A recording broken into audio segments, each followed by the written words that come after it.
Welcome to the next video. इस video में हम बात करेंगे स्मॉल इंटेस्टाइन और लार्ज इंटेस्टाइन के बारे में। पिछले वीडियो में हमने कंप्लीट डिस्कशन किया था फेरिंग्स व स्टोमक के बारे में, और इससे अगला वीडियो होने वाला है वो जो भी डाइजेस्टिव ग्लैंड होती है उनके बारे में। तो बिना देर किए हुए इस टॉपिक को शुरू करते हैं। तो अपन देखते हैं सबसे पहले स्मॉल इंटेस्टाइन। यहाँ पर देखें, ये स्मॉल इंटेस्टाइन इसका नाम है, परंतु इसकी जो लेंथ होती है वो लार्ज इंटेस्टाइन से बड़ी होती है। जो इसकी लेंथ होती है वो 6.5 मीटर होती है। और यहाँ पर इसका जो पहला पार्ट होता है उसको अपन बोलते हैं डियोडिनम या ग्रहणी, हिंदी में इसको ग्रहणी बोलते हैं। और यहाँ पर जो पाइलोरिक स्फिंक्टर था वहां से शुरू होने वाली, इसके ऊपर तो स्टमक आ गया, यहाँ पर पाइलोरिक स्फिंक्टर, और ये होती है डियोडिनम।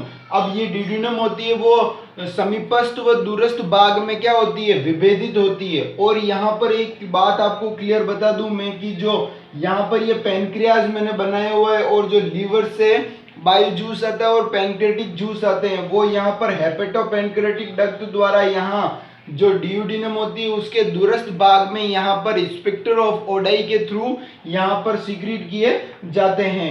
अब यहाँ देखें तो यहाँ पर डियोडिनम में ब्रूनर ग्लैंड्स भी पाई जाती हैं। ये क्या, ये अब जो म्यूकोसा होती है जिसके बारे में हम histology of upon alimentary canal के बारे में पढ़ेंगे, वहां देखेंगे कि म्यूकोसा में क्या पाई जाती है, ब्रूनर्स ग्लैंड पाई जाती है, वो डियोडिनम में होती है। इतनी सी बात आपको क्लियर हो गई होगी। अब यहाँ पर देखें तो जो ये डियोडिनम होती है वो सी शेप होती है, और इसकी जो लेंथ होती है वो 0.5 मीटर होती है।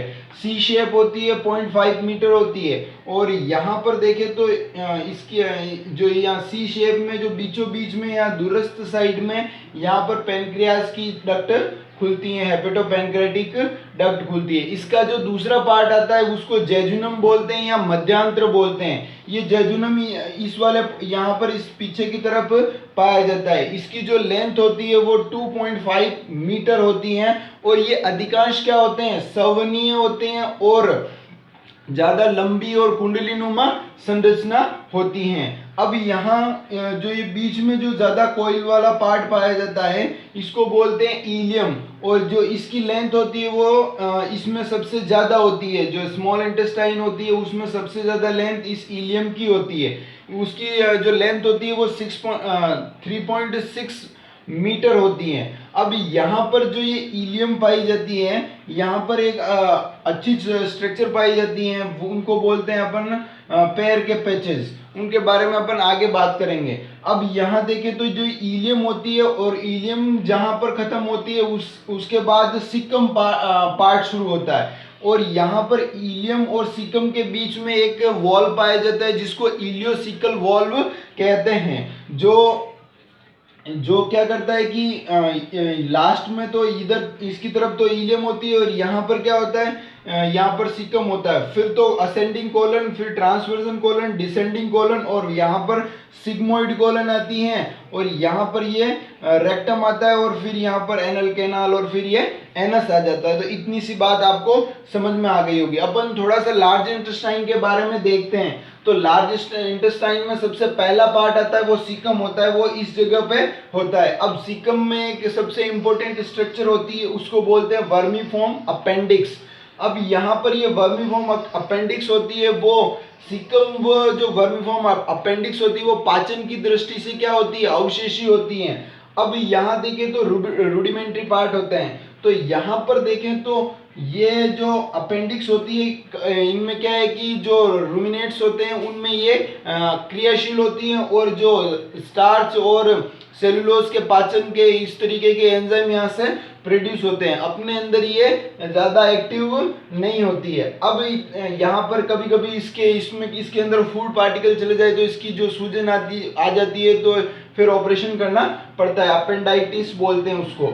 अब यहाँ पर कोलन वाला पार्ट होता है, कोलन को अलग अलग भागों में डिवाइड किया हुआ है। ये थोड़ा चौड़ा पार्ट होता है, तो उसमें असेंडिंग कोलन, फिर ट्रांसवर्जन कोलन, फिर डिसेंडिंग कोलन, और यहाँ पर सिग्मोइड कोलन पाई जाती है, और फिर यहाँ पर रेक्टम पाया जाता है, एनल कैनाल, और फिर एनस। तो अपन अब देखते हैं कि रेक्टम के बारे में। तो रेक्टम जो मैं आपको बता दूं तो रेक्टम एक थैलेनुमा संरचना होती है। यहाँ पर क्या होता है, जो भी वेस्ट मटेरियल होता है, स्टूल होता है, वो यहाँ पर स्टोर रहता है। अब यहाँ स्टोर रहता है, फिर ये क्या होता है, एनल कैनाल के थ्रू यहाँ पर, और एनल कैनाल के थ्रू यहाँ पर नीचे आ जाता है और फिर एनस के थ्रू बाहर निकल जाता है। तो इतनी सी बात आपको क्लियर हो गई होगी। यहाँ पर एक वॉलेंट्री स्फिंक्टर भी पाया जाता है। वो क्या करता है कि एस्टिक जो मल करने की जो प्रोसेस होती है वो एस्टिक होती है। ये बात इससे पता चलती है कि वॉलेंट्री स्फिंक्टर होता है जो अपनी मर्जी से ओपन होता है और खुलता है। अब यहाँ पर एक जो सबसे अच्छी टर्मिनोलॉजी और चीज आती है, इंपॉर्टेंट डिजीज होती है एक तरीके की, जिसको पाइल्स बोलते हैं। अब पाइल्स में क्या होता है, जो यहाँ पर एनल कैनाल और एनस होते हैं, वहाँ की जो वेन्स होती हैं, आर्टरीज होती है, वो फूल जाती हैं, और जिसके कारण वहाँ की जो मास होती है वो बढ़ जाती है, और फिर जब स्टूल पास आउट होता है तब वहाँ पर कट लगने से ब्लीडिंग होती है, तो उसको अपन पाइल्स बोलते हैं। इतनी सी बात आपको समझ में आ गई होगी। अब अपन थोड़ा सा और समझने की कोशिश करें तो यहाँ पर जो विलाई और माइक्रोविलाई में डिफरेंस देखते हैं अपन। तो विलाई होती है वो क्या होती है, जो भी आमाशय और जो आंत्र की जो वॉल होती है वो स्ट्रक्चर बना देती है एक अंगुलियों जैसी, तो वो विलाई कहलाती है। उसके अंदर बहुत सारी कैपिलरीज होती है, लैक्टियल जो लिम्फ कैपिलरीज भी होती है। तो इस तरीके से यहाँ पर इसके अंदर पूरा जाल होता है। तो ये विलाई होती है जो आमाशय की वॉल बनाती है। माइक्रोविलाई क्या होती है, ये एपिथेलियम सेल्स होती है। वहां पर